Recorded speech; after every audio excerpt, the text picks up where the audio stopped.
Faire courte, mais on va essayer. J'ai tapé sur un moteur de recherche avec une IA, système financier européen et système financier BRICS. Je vais prendre juste un extrait. Pour l'européen, donc ça sert à soutenir les transitions écologiques et numériques. Objectif aussi, renforcer les règles de titrisation en lançant des comptes d'épargne et de placement à l'échelle européenne et en améliorant la culture financière. Système financier BRICS, donc toujours en extrait total parce que c'est long sinon, vise à transformer le système financier international en favorisant l'utilisation des monnaies nationales, notamment le yuan chinois, le rouble russe, dans les échanges transfrontaliers. Au début du film Matrix, il parle du livre Simulacre et simulation.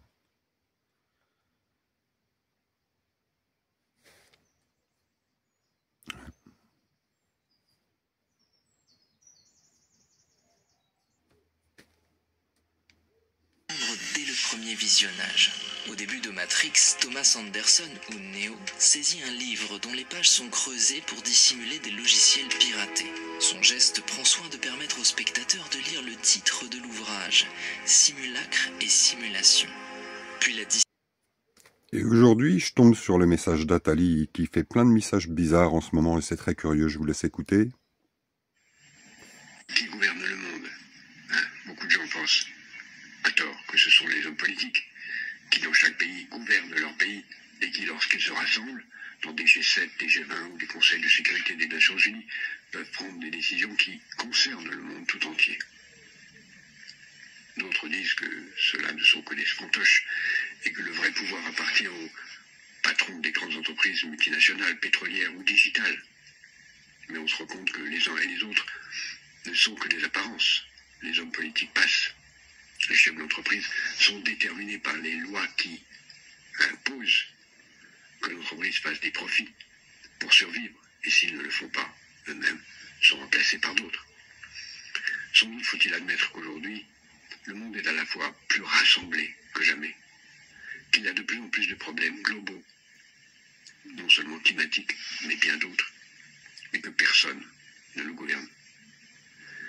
Et c'est peut-être le pire. Nous sommes dans un avion, non seulement sans pilote, mais sans cabine de pilotage, et même, d'une certaine façon, sans moteur.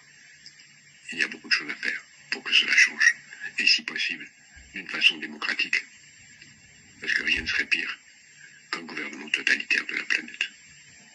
Qui gouverne le monde? On devrait plutôt demander, mais merde, quand sont-ils? Tu vois, Einstein vient de devenir le premier être vivant à voyager dans le temps. Je l'ai envoyé dans notre futur.